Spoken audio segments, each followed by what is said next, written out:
नमस्कार दोस्तों, आज बात करते हैं मध्य प्रदेश के जो प्रमुख पर्यटन स्थल होते हैं उनका वर्गीकरण क्या है, उसे कैसे लिखते हैं। और आज उदाहरण के लिए एक हम मध्य प्रदेश का पर्यटन स्थल यानी खजुराहो को भी पढ़ेंगे।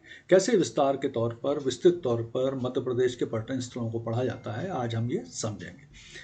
पहली चीज़ ये है कि मध्य प्रदेश में जो पर्यटन है उनका वर्गीकरण कैसे करते हैं, विभाजन कैसे करते हैं, क्लासिफिकेशन कैसे करते हैं, उसे देखते हैं। तो मध्य प्रदेश के जो पर्यटन स्थल हैं उनका विभाजन हम करते हैं ऐतिहासिक पर्यटन स्थल, धार्मिक पर्यटन स्थल, प्राकृतिक पर्यटन स्थल और अन्य पर्यटन स्थल। और साथ में मध्य प्रदेश की जो पर्यटन नीति है 2016 उसे भी पढ़ेंगे। देखिए, अगर हम विभाजन करेंगे मध्य प्रदेश के पर्यटन स्थलों का तो सबसे पहले ऐतिहासिक पर्यटन स्थल। तो ऐतिहासिक पर्यटन स्थल में सबसे पहले खजुराहो, फिर ग्वालियर, मांडू, भोपाल, सांची, चंदेरी, ये ऐतिहासिक पर्यटन स्थल का पार्ट है। फिर है धार्मिक पर्यटन स्थल। तो उज्जैन, ओंकारेश्वर, महेश्वर, मैहर, चित्रकूट, ओरछा, भोजपुर, अमरकंटक, ये हमारे मध्य प्रदेश के प्रमुख धार्मिक पर्यटन स्थल हैं। इसके अलावा इसमें जैन तीर्थ स्थल भी शामिल हैं, जो कि मुक्तागिरी, बावन गजा, सोनागिरी, कुंडलपुर और पपौरा जी, ये प्रमुख रूप से मध्य प्रदेश में प्रमुख जैन तीर्थ स्थल हैं जिनमें से क्वेश्चन आते हैं। फिर मध्य प्रदेश के जो नेशनल पर्यटन स्थल हैं, प्राकृतिक पर्यटन स्थल हैं, उनमें पचमढ़ी, जो मध्य प्रदेश के प्रमुख नेशनल पार्क हैं यानी राष्ट्रीय उद्यान हैं, और अभ्यारण्य। और फिर अन्य प्रमुख जो पर्यटन स्थल के अंतर्गत हमें पढ़ना है वो मध्य प्रदेश के प्रमुख किले, उनमें स्थित प्रमुख इमारतें, मध्य प्रदेश के प्रमुख जलप्रपात, मध्य प्रदेश के प्रमुख गुफाएं, उनकी स्थिति और जिले आधारित पर्यटन स्थल, और इसके साथ साथ मध्य प्रदेश की जो पर्यटन नीति 2016 है उसे पढ़ना है। तो इस तरह से आप देखें, मध्य प्रदेश का जो पर्यटन वाला टॉपिक है उसका विभाजन किया जाता है। तो अब हम पढ़ते हैं मध्य प्रदेश का एक पर्यटन स्थल यानी खजुराहो। तो खजुराहो पर्यटन स्थल को सबसे पहले हम ये जानेंगे कि इसकी स्थिति कहाँ है। तो मध्य प्रदेश में जो खजुराहो पर्यटन स्थल है, भारत के प्रमुख ऐतिहासिक पर्यटन स्थलों में से एक, उसकी स्थिति है मध्य प्रदेश के छतरपुर जिले में स्थित। ठीक है। और ये क्यों फेमस है? तो ये फेमस है अपने प्रमुख जैन मंदिरों के लिए, हिंदू मंदिरों के लिए और अन्य महत्वपूर्ण मंदिर और मंदिर शिल्प के लिए। विशेष तौर पर जो मैथुन मूर्तियां हैं उसके लिए ये मंदिर खजुराहो के प्रसिद्ध हैं। तो कुल मिला के इनका जो निर्माण है वो 950 से 1050 ईस्वी के मध्य हुआ था। इन्हें चंदेल वंश के राजाओं द्वारा निर्माण किया गया था। मंदिरों की संख्या कुल मिला के 85 थी, जिसमें से 22 मंदिर फिलहाल बचे हुए हैं।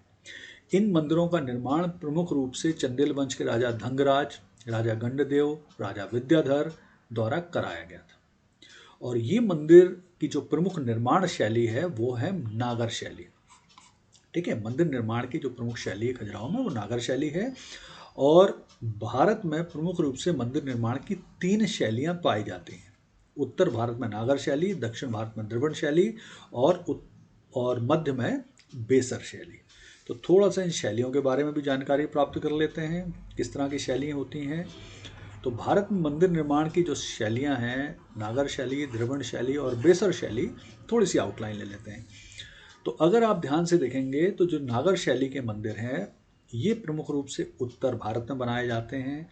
और इस तरह के जो मंदिर होते हैं उसमें ये शिखर की उपस्थिति पाई जाती है। ये जो शिखर होता है इसकी उपस्थिति पाई जाती है प्रमुख रूप से उत्तर भारत के जो मंदिर होते हैं, इन्हें शिखर कहा जाता है। ये त्रिभुजाकार होते हैं आमतौर पर, इस तरह के ये मंदिर होते हैं और ये उत्तर भारत में बनाए जाते हैं।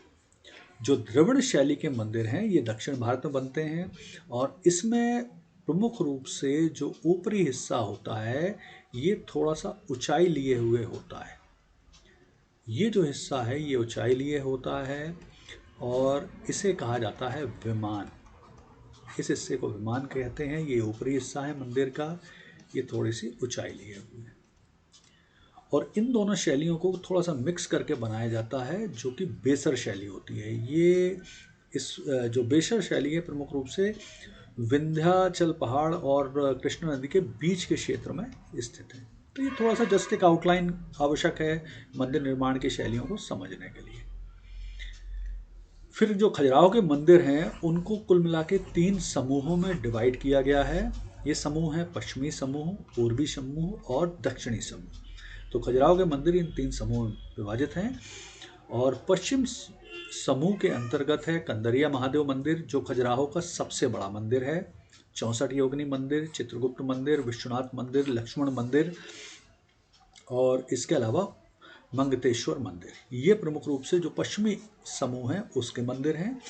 पूर्वी जो समूह है मंदिर समूह है, उसमें प्रमुख रूप से जैन मंदिर आते हैं और इसके अंतर्गत आदिनाथ का जो मंदिर है वो आता है।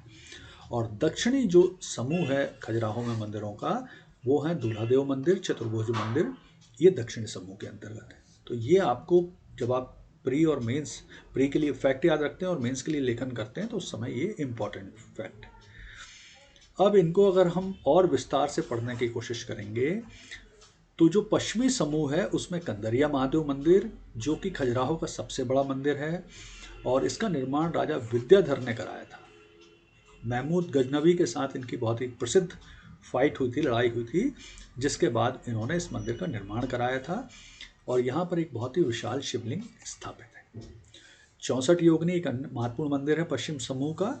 ये बहुत ही अनूठा मंदिर है, ग्रेनाइट का बना हुआ है और इसमें काली माता जी के 64 अवतारों को उकेरा गया है। फिर चित्रगुप्त मंदिर है। चित्रगुप्त मंदिर कायस्थों के जनक, जो पाप पुण्य का लेखा जोखा रखते हैं, उनके ऊपर बेसिकली बेस है। विश्वनाथ मंदिर, ये प्रमुख रूप से ब्रह्मा मंदिर है, जो जिसमें ब्रह्मा जी की त्रिमुखी जो मूर्ति है 3 मुंह वाली, वो स्थापित है। फिर लक्ष्मण मंदिर, ये वैष्णव मंदिर है जिसमें ब्रह्मा विष्णु महेश की त्रिमूर्ति स्थित है। ठीक है। इसके बाद इसका जो गर्भगृह है उसमें विष्णु जी के नरसिंह अवतार और वाराह भगवान की त्रिमुखी मूर्ति स्थित है। फिर है मंगतेश्वर मंदिर, जो कि शिव मंदिर है और इसमें भी एक भव्य शिवलिंग स्थापित है। ये पश्चिमी जो समूह का सबसे अंत में स्थित है। फिर हम देखते हैं पूर्वी समूह। तो पूर्वी समूह के अंतर्गत, जो पूर्वी समूह है इसके अंतर्गत प्रमुख रूप से हम देखते हैं आदिनाथ का मंदिर और जैन मंदिर समूह। तो जो पूर्वी समूह है ये प्रमुख रूप से जैन मंदिर समूह के लिए प्रसिद्ध है। यहाँ पर आदिनाथ जी का मंदिर है आदि, और इसके अलावा कुछ अन्य भी जैन मंदिर स्थित हैं।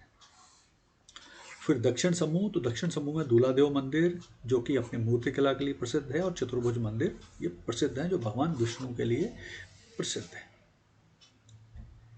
चलिए कुछ अन्य फैक्ट देखते हैं खजुराहो से जुड़े हुए।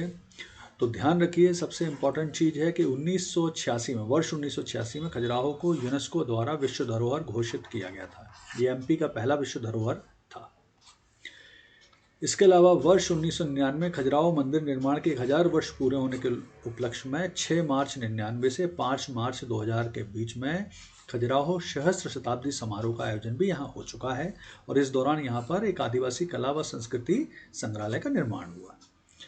यहाँ पर ब्रिक्स देशों की विदेश सचिवों की मीटिंग भी हो चुकी है खजुराहो में। इसके अलावा यहाँ पर जो मध्य प्रदेश का ग्लोबल इन्वेस्टर समिट है उसका आयोजन भी हो चुका है।